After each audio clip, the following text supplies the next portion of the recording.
Assalamualaikum warahmatullahi wabarakatuh. Perkenalkan nama saya Ana Siti Nurjannah dari Program Studi Manajemen PJJ S1 Universitas Cyber Asia. Pada kesempatan kali ini saya akan mempresentasikan tugas UAS mata kuliah Organizational Behavior dengan judul Studi Kasus Hubungan Industrial Kesehatan Kerja atau K3 dan Manajemen Sumber Daya Manusia dengan mengambil kasus konflik pada PT Alpen Food Industry atau yang dikenal sebagai perusahaan produsen es krim Aisyah. Dalam presentasi ini, saya akan membahas konflik yang terjadi antara pihak buruh atau serikat pekerja dengan pihak manajemen perusahaan. Pembahasannya akan dilihat dari perspektif perilaku organisasi, khususnya mengenai konflik intergrup, hubungan industrial, kesehatan dan keselamatan kerja, serta bagaimana konflik tersebut seharusnya dapat diselesaikan melalui manajemen konflik.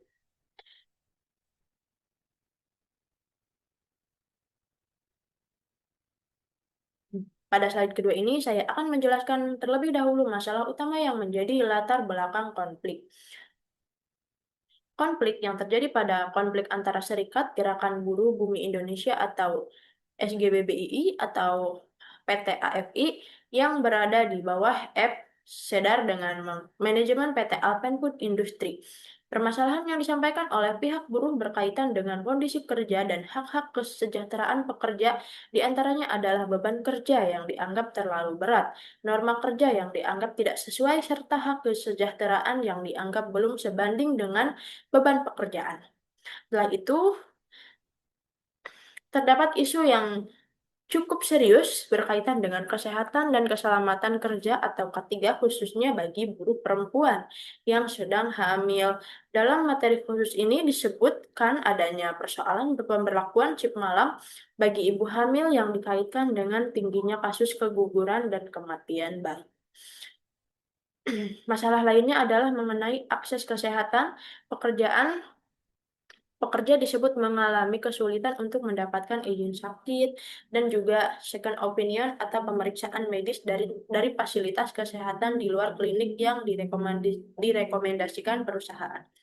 Jadi, konflik ini sebenarnya bukan hanya masalah antara karyawan dengan perusahaannya saja mengenai konflik ini sudah menyangkut hak pekerja, keselamatan dan kesehatan kerja, perlindungan perempuan, serta hubungan industrial. Karena menyangkut banyak kepentingan, konflik ini akhirnya berkembang menjadi konflik antar kelompok atau intergroup konflik.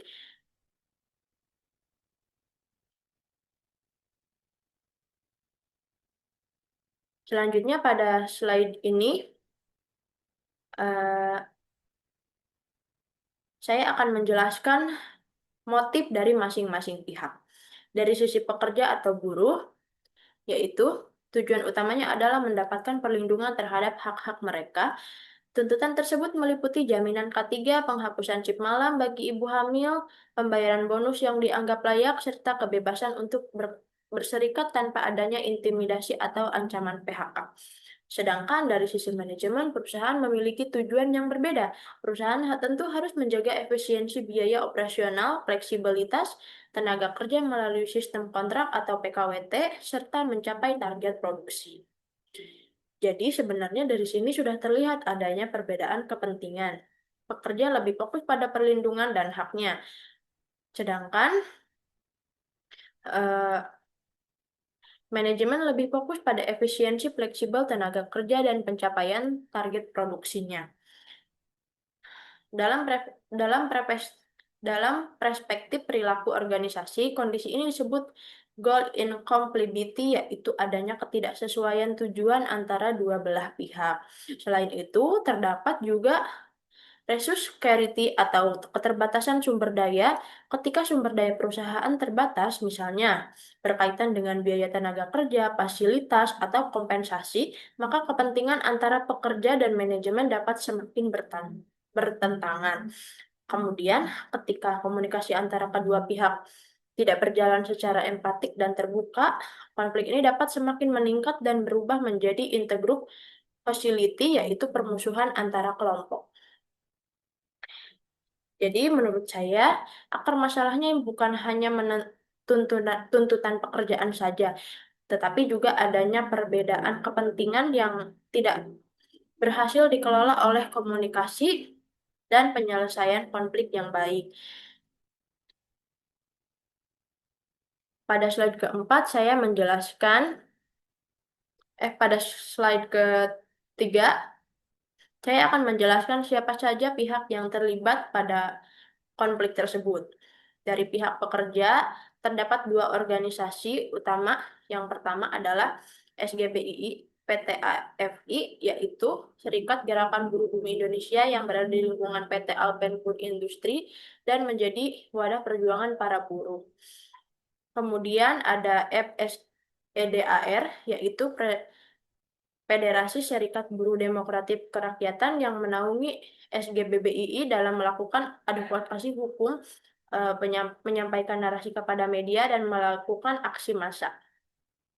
Sementara dari pihak perusahaan PT Alpen Food Industry ada atau IC Group sebagai pihak yang bertanggung jawab terhadap operasional perusahaan, kebijakan sumber daya manusia, dan aturan kerja internal.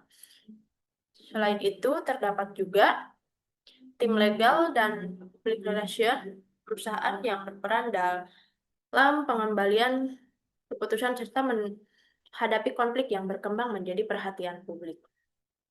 Jadi, konflik ini melibatkan beberapa kelompok dan lembaga, bukan hanya pekerja dengan atasan langsung, karena sudah melibatkan serikat pekerja, manajemen, pihak legal, pemerintah, media, bahkan masyarakat, maka konflik menjadi semakin kompleks. Selanjutnya, pada slide ini saya akan menjelaskan tindakan yang dilakukan oleh masing-masing pihak. Dari sisi manajemen, dalam materi kasus ini disebutkan beberapa tindakan seperti pemberlakuan PKWT secara berulang, penugasan shift malam kepada buruh perempuan yang sedang hamil, persoalan pembayaran bonus melalui cek mundur, serta PHK massal terhadap buruh yang melakukan aksi mogok. Sedangkan dari sisi buruh atau serikat kerja, tindakan yang dilakukan antara lain mogok kerja secara kolektif, melakukan kampanye boikot produk AIC melalui media sosial, mengajukan gugatan ke pengadilan, hubungan industrial, dan melakukan aksi ketika ada konversi pers dari pihak manajemen. Dari sudut pandangan perilaku organisasi, tindakan dari kedua belah pihak tersebut menunjukkan bahwa konflik sudah masuk ke tahap eskalasi. Ketika satu pihak melakukan tindakan yang dianggap merugikan, pihak lainnya memberikan respon yang lebih keras. Kemudian responnya tersebut kembali memicu tindakan berikutnya. Dalam teori manajemen konflik, pendekatan yang digunakan lebih mengarah ke poaching atau konflik competing, yaitu masing-masing pihak berusaha mempertahankan kepentingannya sendiri. Padahal jika konflik diselesaikan dengan pendekatan kolaboratif kedua belah pihak, sebenarnya bisa mencari solusi yang sama-sama menguntungkan. Jadi masalahnya bukan hanya adanya konflik, tetapi bagaimana konflik tersebut ditangani. Penanganan yang melalui presresif justru dapat membuat konflik semakin destruktif.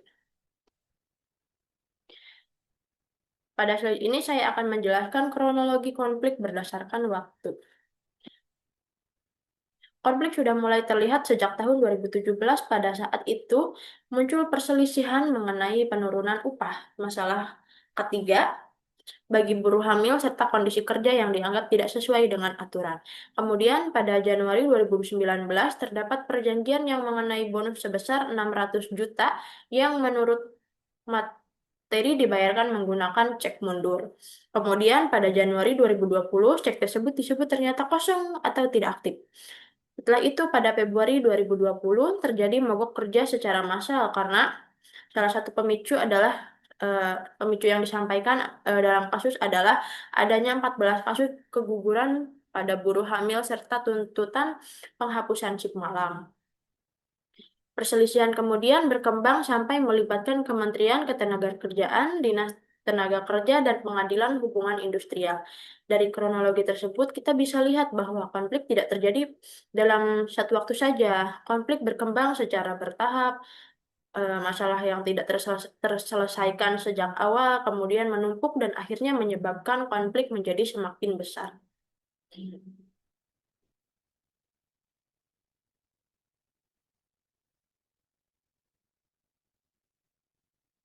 Lokasi utama terjadinya masalah adalah pabrik PT Alpenwood Industri yang berada di kawasan industri Talajung, Cikarang Barat, Kabupaten Bekasi.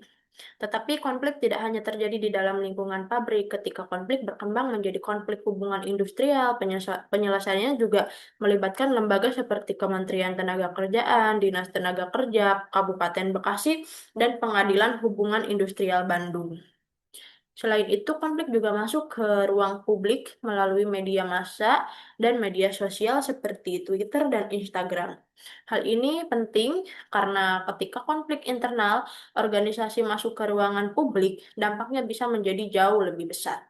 Masyarakat yang awalnya tidak terlibat langsung dapat ikut mengetahui konflik tersebut, bahkan dalam kasus ini muncul kampanye boykot produk Aisyah. Jadi dapat dikatakan bahwa lokus konflik berkembang dari lingkungan internal perusahaan menjadi konflik hubungan industrial dan kemudian menjadi isu publik. Selanjutnya adalah alat bukti yang digunakan atau tersedia dari masing-masing pihak. Dari pihak pekerja terdapat beberapa bukti seperti slip gaji, dokumen target produksi, lembar kerja shift malam, serta bukti finansial terkait pembayaran bonus.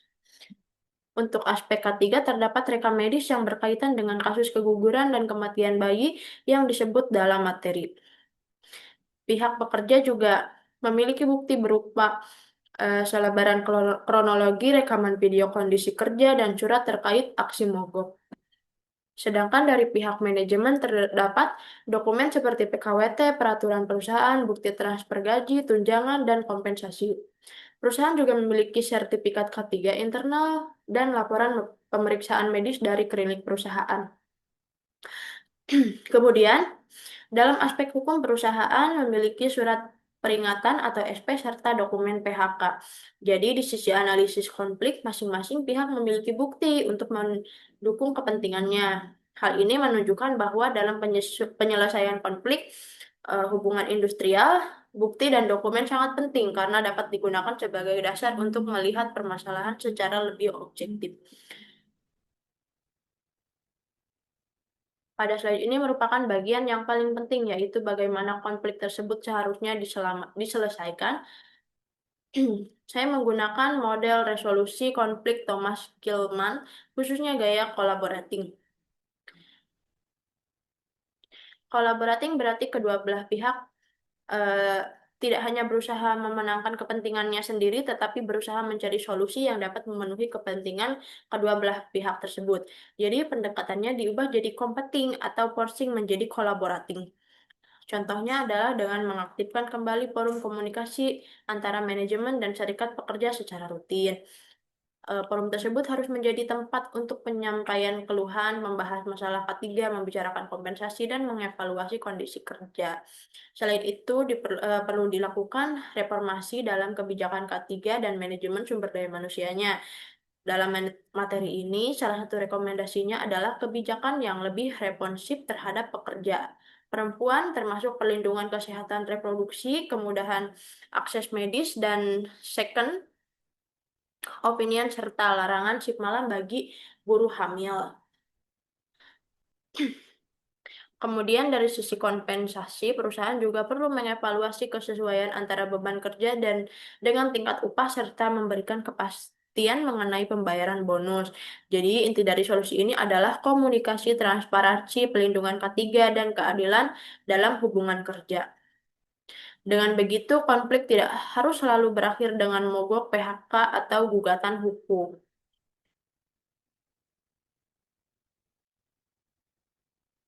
Pada slide ini saya mencantumkan sumber-sumber yang dilakukan dalam penyusunan analisis.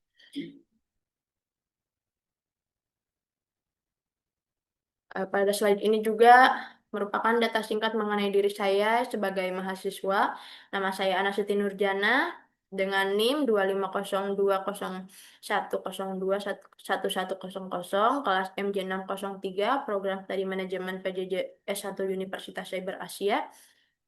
minat tadi yang saya cantumkan adalah perilaku, organisasi manajemen sumber daya manusia dengan hubungan industrial. Ketiga bidang tersebut juga memiliki hubungan dengan topik yang saya bahas dalam presentasi ini karena kasus PT Alpenfood Industri berkaitan langsung dengan perilaku organisasi, pengelolaan SDM, serta hubungan antara pekerja dengan perusahaan.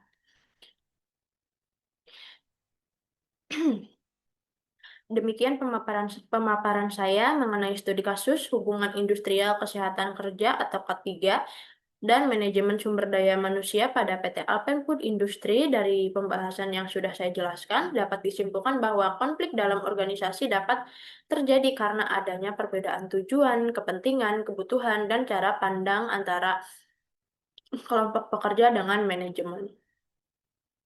Dalam kasus ini, konflik menjadi semakin besar karena permasalahan terkait kondisi kerja K3, kompensasi hubungan kerja, serta komunikasi antara kedua belah pihak tidak berhasil dikelola dengan baik. Oleh karena itu,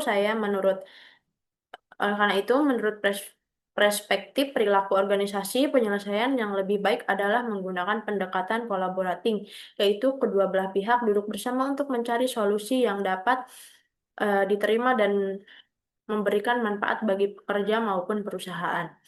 Selain penyelesaian konflik yang sudah terjadi, perusahaan juga perlu melakukan pencegahan melalui komunikasi yang terbuka, pelindungan K3, kebijakan sumber daya manusia yang adil, serta forum hubungan industrial yang berjalan secara efektif. Sekian pemaparan presentasi dari saya. Terima kasih atas perhatian Bapak Ibu dosen dan teman-teman. Wassalamualaikum warahmatullahi wabarakatuh.